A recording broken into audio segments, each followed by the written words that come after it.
আসসালামু আলাইকুম রহমতুল্লাহ। আমরা আজকে বৃত্তের জ্যা সম্পর্কিত ক্ষেত্রফলের প্রশ্নগুলো দেখব। এখান থেকে নিয়মিত প্রশ্ন আসে, তো আমাদের এটার বেসিকটা আগে দেখে নেই। সেটা হচ্ছে যে বৃত্তের মধ্যে যদি একটা জ্যা থাকে, এই জ্যায়ের মধ্যবিন্দু আর ওই বৃত্তটার কেন্দ্র যদি যোগ করা হয় তাহলে এই জ্যাটার উপর লম্ব হয়, এবং এই কেন্দ্র থেকে এই জ্যায়ের এক পাশে যদি আমরা যোগ করি তাহলে এইটা একটা সমকোণী ত্রিভুজে রূপান্তরিত হবে, যার লম্ব এটা, ভূমি হচ্ছে এই অর্ধজ্যা এবং অতিভুজ হচ্ছে ব্যাসার্ধ। এই রকমের প্রশ্ন আপনারা দেখবেন এখন অনেকগুলা প্রাইমারি সহ বিভিন্ন পরীক্ষায় নিয়মিত আসে। আমরা প্রশ্নগুলো সমাধান করে ফেলবো। 5 মিনিট ক্লাসটা দেখলে এটা বুঝে যাবে। তো প্রশ্ন 1 বলতেছে 13 সেন্টিমিটার ব্যাসার্ধ বিশিষ্ট কোন বৃত্তের কেন্দ্র হতে একটি জ্যায়ের লম্ব দূরত্ব 5 সেন্টিমিটার হলে জ্যায়ের দৈর্ঘ্য কত? এই প্রশ্নটা আমরা চিত্র আট করে বুঝে বিস্তারিত সমাধান করব, বাট বুঝে গেলে এই প্রশ্নটার সমাধান দিতে মাত্র কয়েক সেকেন্ড সময় লাগবে। ঠিক আছে, 13 5 12, এই 12 এর ডাবল 24 হচ্ছে এই প্রশ্নের অ্যান্সার। আমি বলতে পারি 24 কিভাবে আসলো, মুখস্থ নাকি? তো এটা আমরা বুঝবো আর কি, বুঝে শেষে পরীক্ষার হলে এইভাবে সমাধান করব। সেটা কি হচ্ছে যে এখানে 13 সেন্টিমিটার হচ্ছে ব্যাসার্ধ।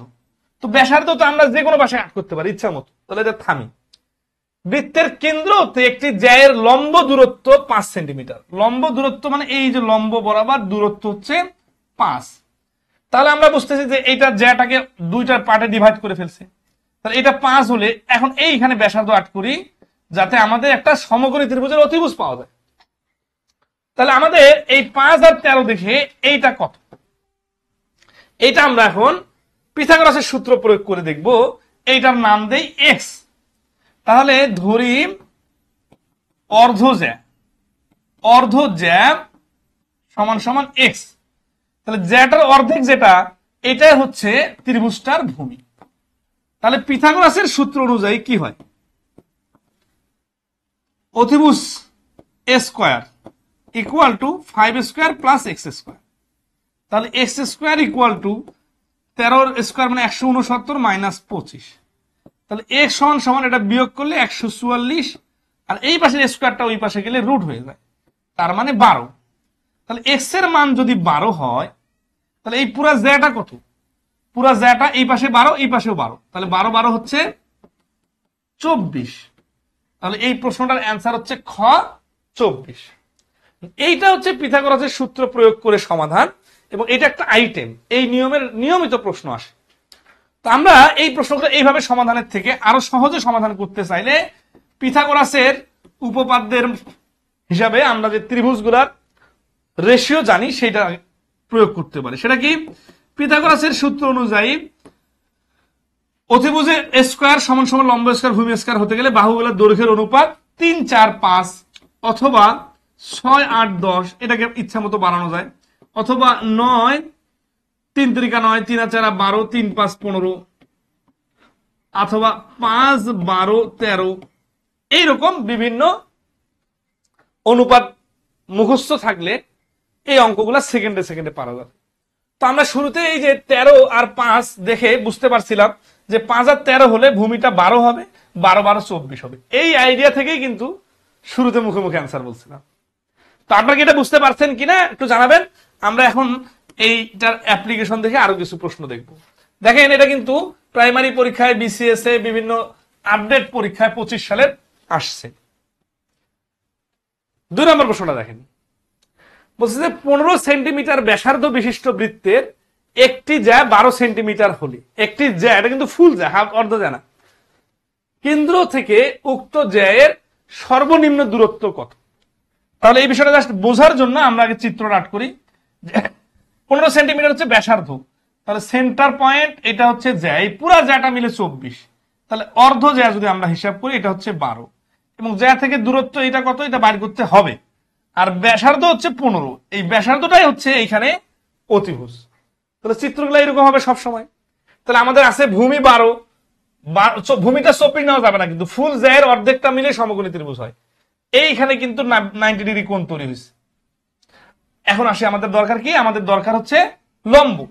তাহলে আমরা ওই যে 3 4 5 যে বাহুর দৈর্ঘ্য দেখলাম, এইটাকে যদি 15 বানায় অতিভুজটাকে, তাহলে আমরা দেখতেছি 3 গুণ করা হয়েছে। তাহলে এখানে 3 আর 4 12, তাহলে দেখেন 12 আর 15 পেয়ে গেছি। তাহলে এইখানে এই বাহুটা হবে 3 3 9, অর্থাৎ একটা 12 একটা 15 হলে আর একটা 9 হয়। তাহলে আমাদের এই প্রশ্নটার অ্যান্সার হচ্ছে গ, 9 সেন্টিমিটার। আমরা এইভাবে না করে আবার পিথাগোরাসের সূত্র অনুযায়ী AC square equal to AB square plus BC square ওইভাবেও করতে পারি, বাট এটা খুব সহজ। আর এই পিথাগোরাসের এই বাহুগুলার দৈর্ঘ্যের অনুপাত মনে রাখা মানে জবের প্রস্তুতির জন্য ফরজ, কারণ এখানে দিক নির্ণয়ের প্রশ্ন আসে, জ্যামিতির প্রশ্ন আসে, আবার হচ্ছে যে বৃত্তের কাজে লাগতেছে, ঠিক আছে। আচ্ছা, আর একটা প্রশ্ন করে দিয়ে আমরা আজকে ক্লাসটা ক্লোজ করব। বৃত্তের কেন্দ্র হতে 24 সেন্টিমিটার দীর্ঘ জ্যায়ের উপর অঙ্কিত লম্বের দৈর্ঘ্য 5 সেন্টিমিটার হলে ব্যাসার্ধের দৈর্ঘ্য কত? তার মানে এখানে 3টা আইটেম, একটা হচ্ছে ব্যাসার্ধ, একটা হচ্ছে জ্যা, আর একটা হচ্ছে লম্ব দূরত্ব। এই 3টাই বিভিন্ন সময় বিভিন্ন ভাবে ঘুরায় ফিরে আসে। দেখেন প্রাইমারি শিক্ষক নিয়োগ পরীক্ষা আসছে 2012 সালে। তাহলে এখানে আমরা বৃত্তের কেন্দ্র হতে 24 সেন্টিমিটার দীর্ঘ জ্যা, তাহলে বৃত্তের কেন্দ্র এটা, এখান থেকে এই যে 24 সেন্টিমিটার দীর্ঘ একটা জ্যা, এর উপর অঙ্কিত লম্বের দৈর্ঘ্য 5। যখন লম্ব আট করলাম তখন দুইটা অর্ধেক অর্ধেক হয়ে গেল, তাহলে এটা 12, এটা 12। এখন ব্যাসার্ধ কত? তাহলে ব্যাসার্ধ অবশ্যই অতিভুজ হিসাবে 13 হয়ে যাবে। ক অ্যান্সার। আপনারা কতটুকু বুঝলেন এই প্রশ্নটার আপনারা সমাধান দেওয়ার চেষ্টা করেন, ঠিক আছে। আচ্ছা, এই যে 13 সেন্টিমিটার ব্যাস বিশিষ্ট কোন ব্যাসার্ধ বিশিষ্ট কোন বৃত্তের কেন্দ্র হতে 24 সেন্টিমিটার জ্যায়ের উপর অঙ্কিত লম্ব দৈর্ঘ্য কত আছে, এটা আমরা অলরেডি সমাধান করছি। 5 নম্বর প্রশ্নটা আপনারা সমাধান দেওয়ার চেষ্টা করেন। এটা এই যে 2025 সালের একটা প্রশ্ন। একটা বৃত্তের কেন্দ্র হতে 16 সেন্টিমিটার জ্যাটা 16 সেন্টিমিটার, মধ্যবিন্দু ডট দুই পাশে অর্ধেক অর্ধেক হয়ে যাবে, দূরত্ব 6 সেন্টিমিটার হলে তার ব্যাসার্ধ কত, এটা বাড়ি করার চেষ্টা করেন। প্রত্যেকজনে কমেন্ট করবেন এবং আমাদের এই শর্ট ভিডিওগুলো কেমন হচ্ছে আপনারা জানাবেন। আমরা নিয়মিত টপিক ভিত্তিক এবং নিয়ম ভিত্তিক এইরকম ভিডিও দিতেই থাকবো। আপনারা আমাদের পেজটা অবশ্যই ফলো করে রাখবেন, তাহলে জব প্রস্তুতির জন্য ম্যাথের, পাটিগণিত, বীজগণিত, জ্যামিতির সকল টপিকের ধাপে ধাপে ভিডিও পেতে থাকবেন। ধন্যবাদ সবাইকে, ভালো থাকবেন।